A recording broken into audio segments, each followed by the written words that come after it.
네, 옆에 있는 사람하고 다시 한번 인사합니다. 사랑합니다. 존경합니다. 오늘 잘 오셨습니다. 인사 나누시겠습니다. 네. 오늘 본문은 이렇게 말씀합니다. 범사에 감사하라. 이는 그리스도 예수 안에서 너희를 향하신 하나님의 뜻이니라. 새 번역에서는 이렇게 쉽게 풀었습니다. 모든 일에 감사하십시오. 이것이 그리스도 예수 안에서 여러분에게 향하시는 하나님의 뜻입니다. 우리를 향하시는 하나님의 뜻이 뭐라고요? 모든 일에 감사하는 것입니다. 왜 모든 일에 감사해야 할까요? 그 첫 번째 이유는요, 우리가 살아있는 것 자체가 기적이고 또 감사할 일이기 때문에 그렇다는 겁니다. 한 생명이 태어나기 위해서는 생물학자들에 의하면요, 한 난자에 2억 개 이상, 3억 개까지의 종자가 달려가서 그 중에 하나가 접속이 될 때 사람이 태어난다는 거죠. 뭔 얘기인지 이해가 되세요? 예, 그러니까 저와 여러분은 적어도예요. 많으면 3억이고요.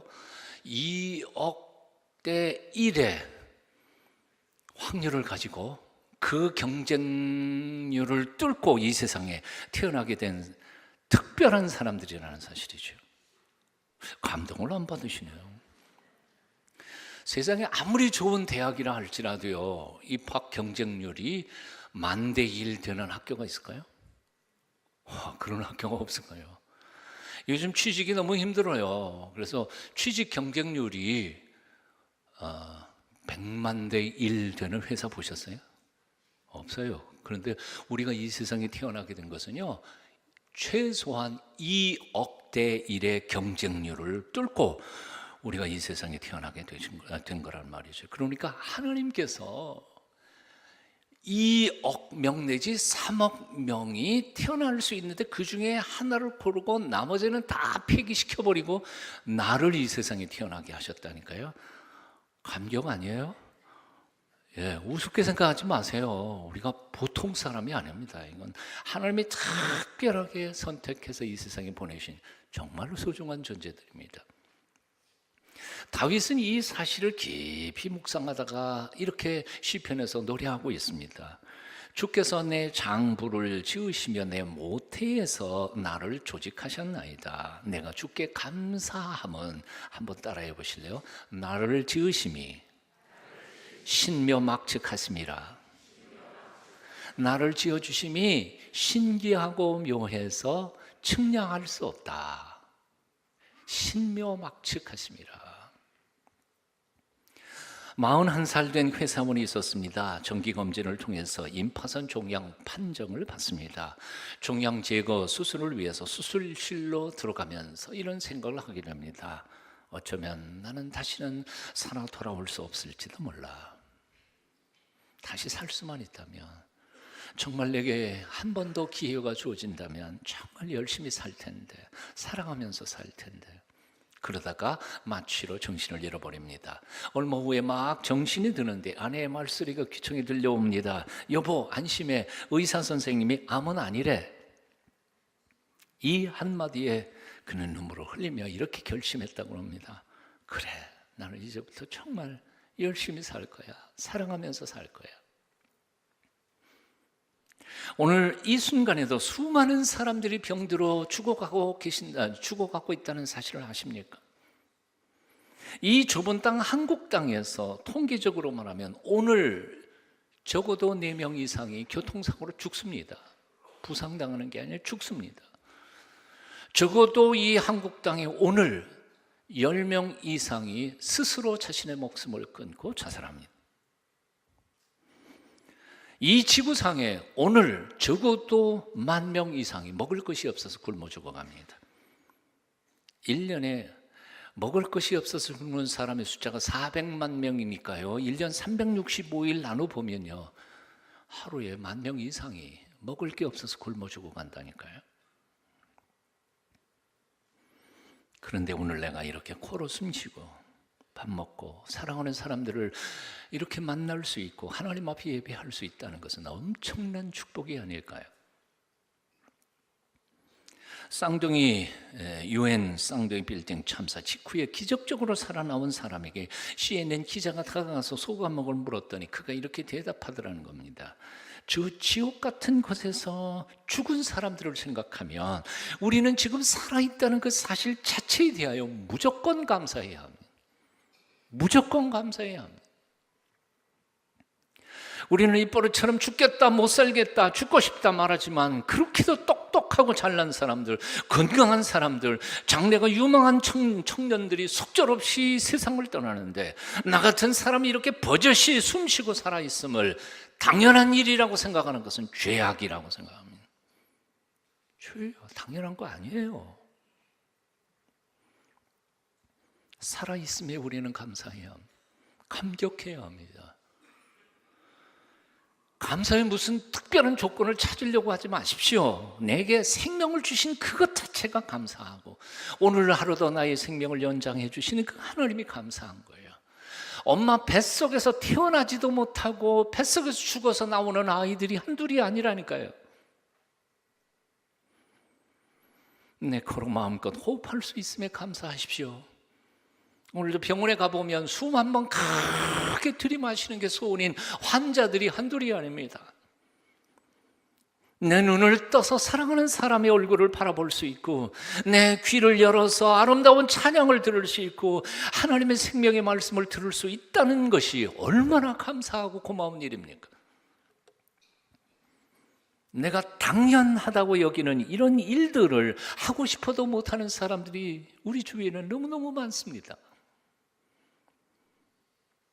나의 모든 일상에 대하여 감사하십시다. 숨 쉴 수 있는 것에 대하여, 밥 먹을 수 있음에 대하여, 찬양할 수 있음에 대하여, 내 발로 예배당에 찾아올 수 있음에 대하여 감격하며 감사하는 하나님의 사람들이 다 주시기를 축원합니다. 둘째로 모든 일에 감사해야 할 두 번째 이유가 있습니다. 하나님은 모든 것을 합해서 최고의 것을 만들어 가고 계시기 때문에 그렇습니다. 로마서 8장 28절에서 사도 바울은 이렇게 선포하고 있습니다. 하나님을 사랑하는 사람들, 곧 그 뜻대로 부르심을 입은 사람들을 위하여 하나님은 모든 것을 합해서 가장 좋은 것을 만들어 가고 계십니다. 모든 것을 합해서. 사람들은 자기 원하는 대로 인생이 풀리지 않는다고 불평합니다.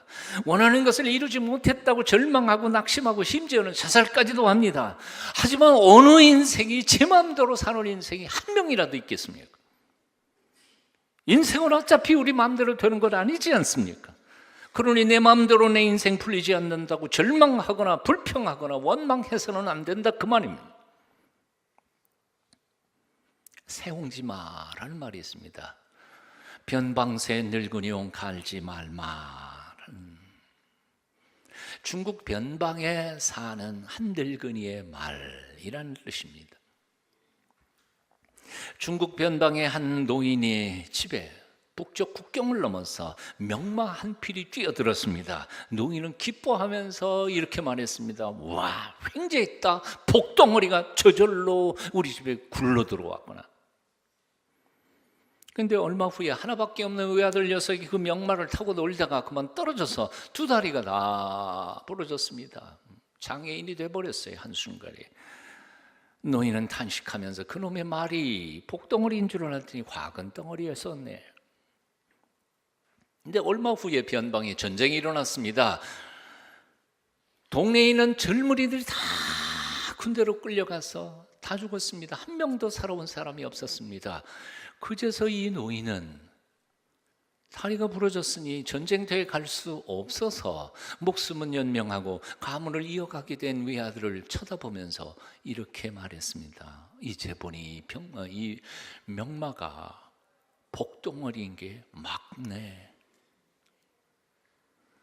새옹지마. 인간사 행과 불행은 우리는 알 수 없다는 말입니다.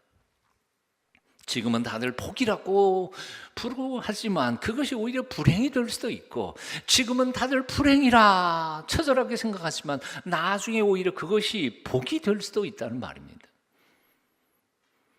졸지에 떼돈 벌어 부자가 된 사람이 오히려 그 돈 때문에 패가 망신한 일들이 한둘이 아닙니다.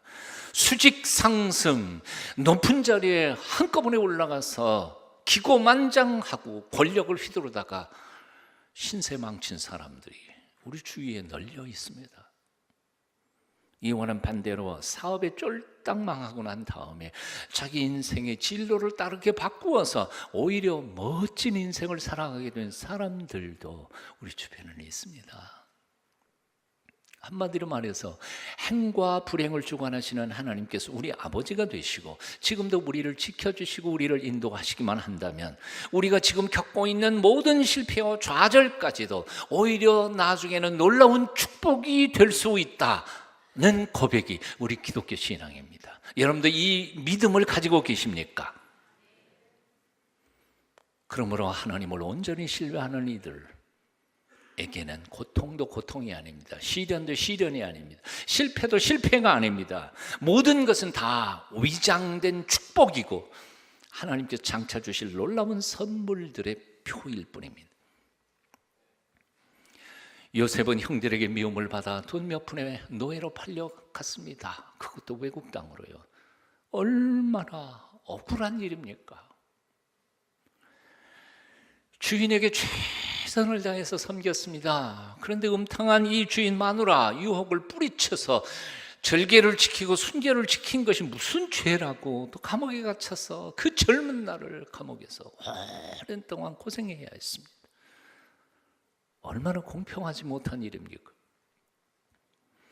그런데 몇 년 뒤에 무슨 일이 일어납니까?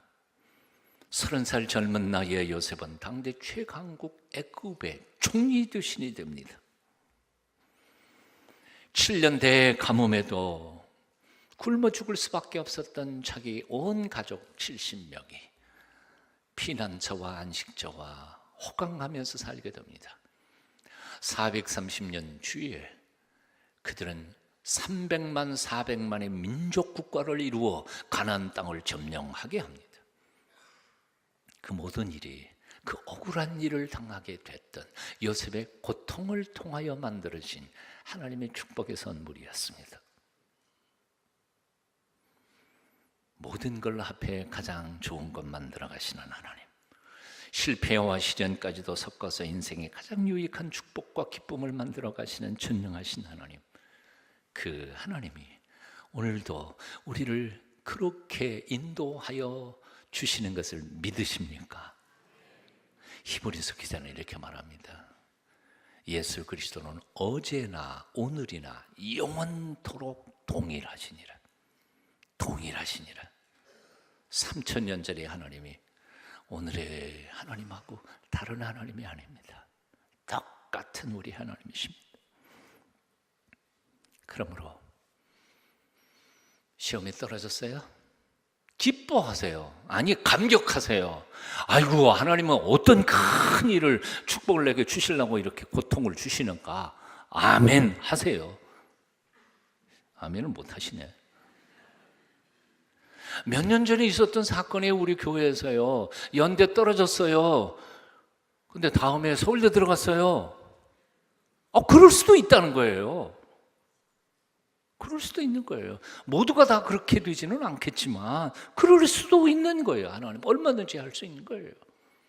떨어졌다고 그냥 실패하고 좌절할 필요가 없어요. 사업에 실패했어요? 쫄딱 망했어요? 아이고, 하나님은 또 어떤 길로 나의 인생길을 인도하시려나 기대하시고 하나님의 섭리를 믿어보시라는 거죠. 병원에 입원하셨어요? 감사하세요. 이 병원 생활을 통해서 하나님은 내게 어떤 은혜를 새롭게 부어주실지 기대해 보시라는 거죠. 왜요? 하나님은 모든 것 앞에서 가장 좋은 것 만들어 가시는 하나님이시니까요. 마지막 세 번째, 모든 일에 우리가 감사해야 할 이유가 무엇입니까? 우리를 구원하신 하나님의 은혜가 너무너무 크기 때문이죠. 돈 많이 버는 것도요, 높은 자리에 올라가는 것도요, 장수하는 것도요, 사람들에게 인기, 명예, 아름다운 이름을 날리는 것도요, 사실 세상에서 가장 복된 일은 아닙니다. 가장 위대한 일도 아닙니다. 왜냐하면 썩어질 돈이나 인기, 명예, 이름 다 사라져버릴 것이니까요. 가장 행복한 복된 일이 뭘까요? 천하보다 귀한 내 영혼이 영원토록 영생하며 구원을 얻는 일이 아닐까요? 주님은 이렇게 말씀하셨습니다. 천하를 얻고도 제 목숨을 잃으면 무슨 소용이 있냐? 천하를 얻고도 제 영혼 하나 잃어버리면 무슨 소용이 있어요? 아무것도 아니에요. 대통령 자를 한다고 해서 안 죽는 것도 아니잖아요. 재벌이 됐다고 해서 저절로 행복해지나요? 결국 우리는 70, 80, 90 살다가 보면 결국 코에 숨결 떨어질 거고, 숨결 떨어지면 몇 분 안에 썩기 시작하고 결국은 흙으로 돌아가 존재가 없어질 텐데, 내가 예수 그리스도 안에서 영생을 선물로 받는 것만큼 크고 놀라운 선물이 어디 있겠습니까? 70인 제자들이 전도하러 갔다가 돌아와서 예수님께 감격하며 보고를 합니다. 주님, 주님의 이름으로 나아갔더니 귀신들도 우리 앞에 항복하더이다. 주님께서 그때 이렇게 말씀하십니다. 사탄이 하늘로부터 번개같이 떨어지는 것을 내 눈으로 똑똑히 보았노라. 내가 너희에게 뱀과 전갈을 받으며 원수의 모든 능력을 제어할 권세를 주었으니 너희를 해할 자가 아무도 결단코 없으리라. 그러나 그 다음이 중요해요. 귀신들이 너희에게 항복하는 것으로 기뻐하지 말고, 따라해 보실래요? 너희 이름이 하늘에 기록된 것으로 기뻐하라. 너희 이름이 하늘에 기록된 것으로 기뻐하라. 한 뇌성마비 장애의 여인이 있었습니다. 태어날 때 의사가 집게로 뇌를 잘못 건드려서 뇌가 손상을 당했습니다. 그 결과 평생 똑바로 몸을 가눠본 적도 없고, 아무리 똑바로 서려고 해도 자꾸 몸은 옆으로 기울어졌습니다. 그래서 그의 간절한 소원은 똑바로 걷고 싶어요 입니다. 7살까지 누워만 있었습니다. 10살이 되어서야 겨우 숟가락을 집을 수가 있었습니다. 집은 찢어지게 가난했고 아버지는 폐결의 환자였습니다. 무슨 희망이 있었겠습니까? 수없이 자기 운명을 저주했습니다. 몇 번이나 자살을 시도했습니다. 부모님과 하나님을 원망했습니다. 그러다가 17살이 되었을 때 이런 생각이 들었습니다. 내가 죽더라도 한번 하나님 만나가지고 따져보고 죽어야 되겠다. 그리고 작정하고 목숨을 걸고 기도합니다. 도대체 하나님, 왜 나를 이 모양으로 세상에 태어나게 하셨습니까? 이런 몰골로 내가 세상을 살아가야 할 이유를 말해보세요. 내가 죽지 말아야 할 이유를, 이런 몰골로 내가 남은 생애를 살아가야 할 이유를 한번 내게 설득 한번 해보세요. 한 달을 죽기로 기도하던 오늘날 하나님의 음성이 그에게 들려왔습니다. 이사야 41장 10절이었습니다. 두려워 말라, 내가 너와 함께하니라. 놀라지 말라, 난 내 하나님의 됨이니라. 내가 너를 굳세게 하리라. 참으로 너를 도와주리라. 참으로 나의 의로운 오른손으로 너를 붙들리라. 그 후로 기도하는 중에 놀라운 영감을 받아 시를 쓰기 시작합니다. 그가 쓴 수많은 시 중에 하나입니다. 여러분 잘 아시는 거죠. 나 가진 재물 없으나, 나 남이 가진 지식 없으나, 나 남에게 있는 건강 있지 않으나, 나 남이 없는 것 있으니, 나 남이 못 본 것을 보았고, 나 남이 듣지 못한 음성 들었고, 나 남이 받지 못한 사랑 받았고, 나 남이 모르는 것 깨달았네. 공평하신 하나님이 나 남이 가진 건 나 없지만 공평하신 하나님이 나 남이 없는 것 같게 하셨네. 똑바로 걸을 수도 없고 자유롭게 말할 수도 없고 찢어지게 가난했습니다. 초등학교 문턱도 가본 적이 없고 40살이 넘어갔어도 결혼할 수도 없는 여인이었습니다. 어떻게 보면 차라리 태어나지 않았으면 좋았을 것 같은 그 여인의 입에서 감격의 노래가 나옵니다. 공평하신 하나님이 난 남이 없는 것 같게 하셨네. 도대체 무엇이 공평하단 말입니까? 어떻게 그런 고난 속에서 감격하며 노래와 시가 나올 수 있단 말입니까? 이유는 딱 하나밖에 없었어요. 예수님 만났기 때문에. 예수님을 만나 차원이 다른 인생을 바라볼 수 있고 전혀 다른 세상을 마음의 눈을 열고 바라볼 수 있는 소망이 생겼기 때문이었습니다.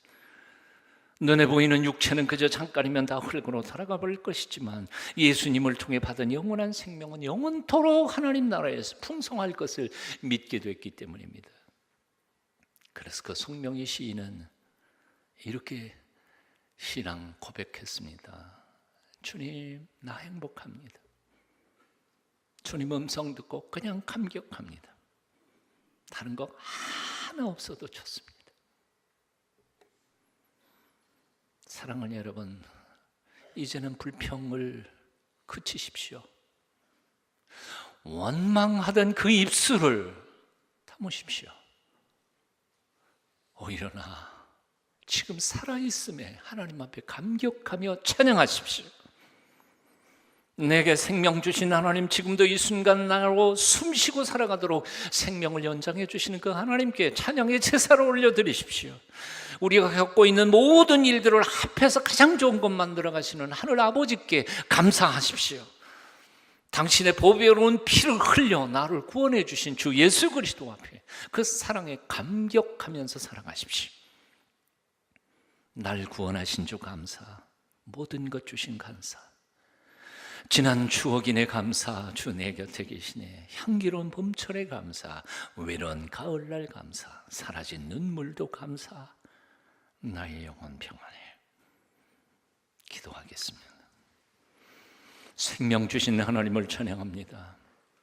그 몸 찢으시고 보배로운 피 흘려 구원해 주신 놀라운 그 은혜 영원토록 잊지 않게 하여 주시고 날마다 순간마다 감사 감격하면서 살아가도록 우리를 붙잡아 주시옵소서. 예수님 이름으로 기도합니다.